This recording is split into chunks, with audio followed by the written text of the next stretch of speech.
en su función principal, la sociedad está en el borde de un cambio radical, como lo está ahora.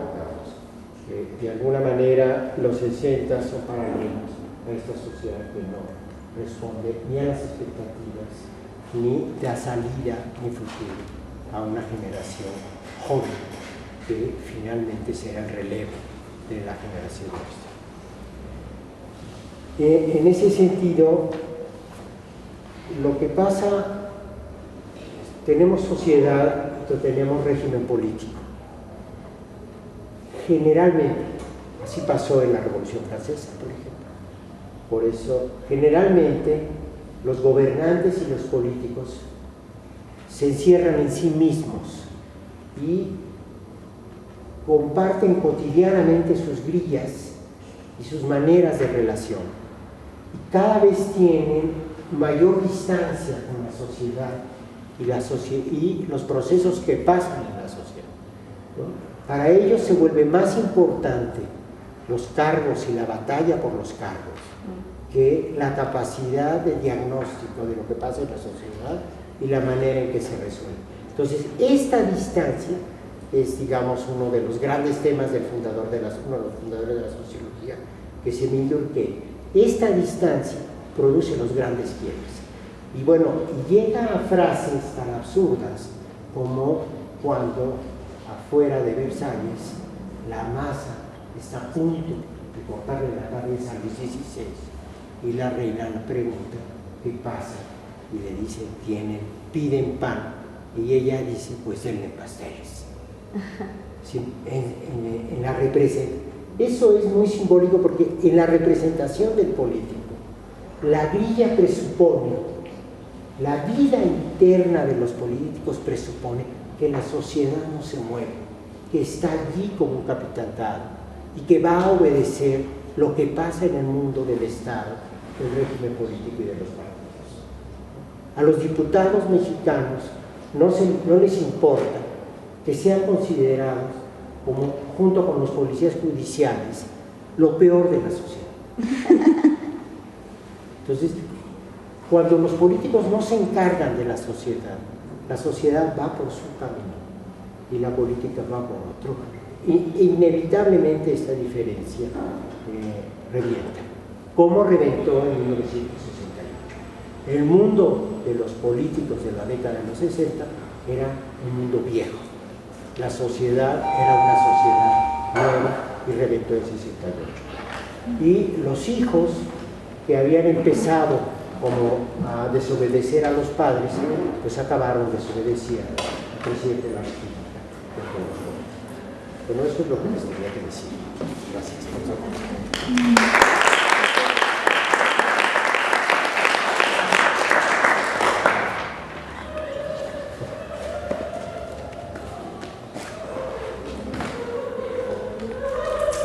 ¿Tiene alguna pregunta?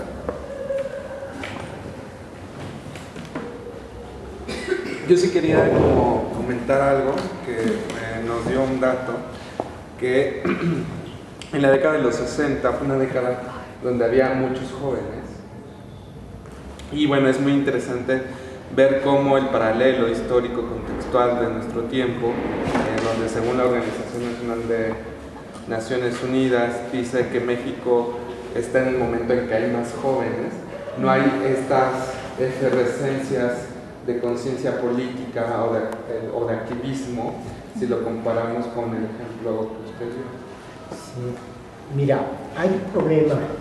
Yo te lo digo como, soy sociólogo y historiador, soy sociólogo de la historia. Nunca es posible prever cuándo. Nunca. Si tú vas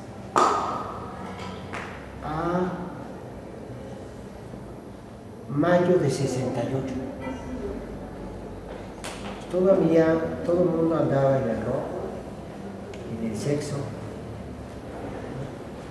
pagando materias, en la vida cotidiana. Y el 26 hay una manifestación de apoyo a Cuba, bajan, son 50,000 estudiantes, bajan, es una gran movilización de estudiantes, vienen del norte los estudiantes del Politécnico, vamos del sur, por Reforma, los estudiantes de CEU. Yo estaba en primer año de facultad, se arma un zafarrancho y allí empieza algo que después muestra eso que te digo. Es decir, muestra que el mundo cambió, pero cambia también para las gentes que se vuelven los actores centrales de la vida política y pública. ¿Sí? Una de las grandes tentaciones en la política, tanto de los que dirigen el Estado, como la que dirigen los partidos, como los que se creen los salvadores, es poder planear cuando se rompen los elementos que atan y limitan las posibilidades de la oposición y de la contestación. Eso es impensable, ¿no? Es impensable para don Evaristo Madero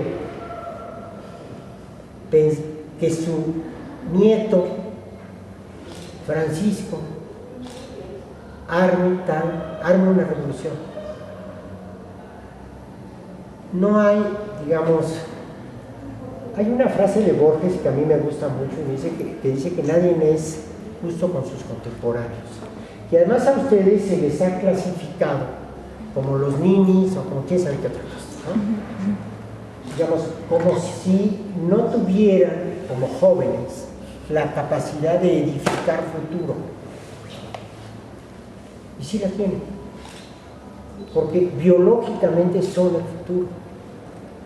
No es mi caso, yo tengo 60 años, pero el mundo que será ocupado las próximas 3 o 4 décadas es de ustedes. Y eso va a ser inevitablemente, ese mundo va a ser inevitablemente cambiado por ustedes. Y no hay nadie que pueda decir, pues ustedes son, ni son esto, ni son lo otro.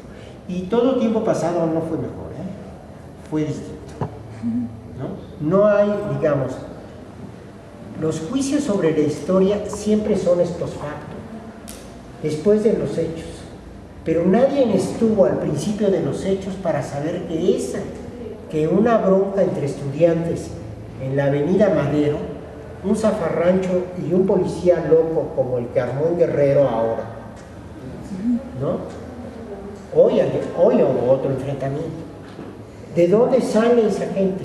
De la misma normal rural donde salió Lucio Cabañas, donde salió la guerrilla en Guerrero, donde salió y se organizaron los movimientos de las tomas de las tierras.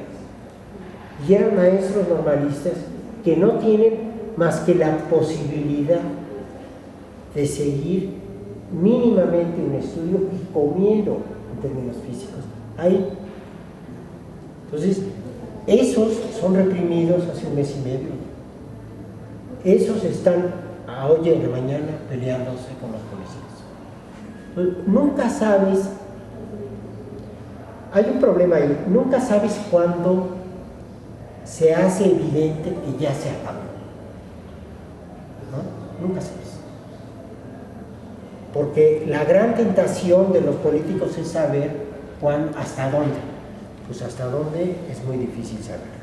Lo que sí es cierto es que su generación va a luchar por formas distintas de la mía, porque su generación es una generación que surge después de 82, que es la gran crisis, es una generación global.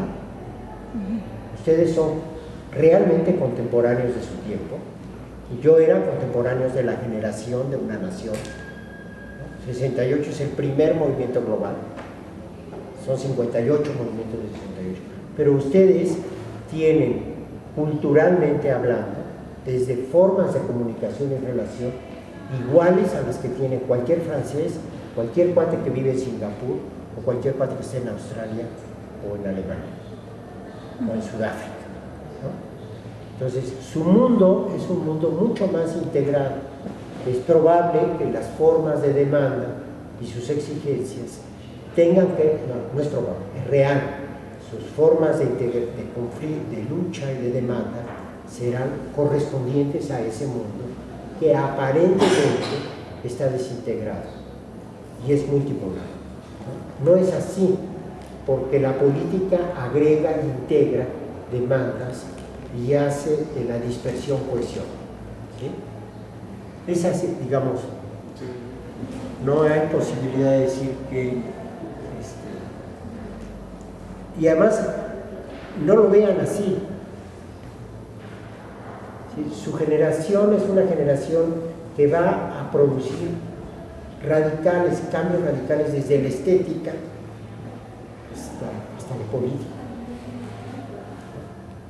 Porque lo que sí es claro es que ese pasado está agotado. Y lo ven aquí, en esta institución. Hoy lo vieron aquí. ¿Sí? ¿Sí? Son formas de organización, son representaciones del mundo que se están agotando. ¿Sí? Entonces, eso, hay relevos en la historia que son generacionales.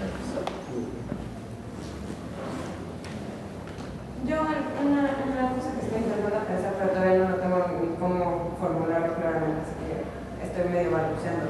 Pero pareciera que hubo una relación muy fuerte en el periodo post-revolucionario para la creación de una ideología con la historia. O sea, había una relación muy estrecha a la historia como esta gran narrativa que se colapsa con esta disolución del Estado fuerte a partir del 68, ¿no? Y como es muy bonito pensarlo como en este momento donde viene la chiflida a Díaz Ordaz, como este momento de ruptura también con estas formas ideológicas de la historia. Y de pronto haciendo estos ejercicios yo me pregunto qué tipo de relación estamos poniendo en cuestión con los ejercicios artísticos o teóricos que hacemos, qué tipo de relación estamos estableciendo con la historia y cuáles son las consecuencias políticas también de estas nuevas cuestionamientos al relato. De pronto todos nuestros relatos es cuestionar o desmontar la historia y de pronto no me queda claro qué papel de enunciación estamos teniendo ahí al momento de hacer esto. Cuando hablabas, me vino a la cabeza una frase de Nietzsche que aparece en Zaratustra. Y dijo, la historia fue un botín. Ahora, una sociedad que surge de una revolución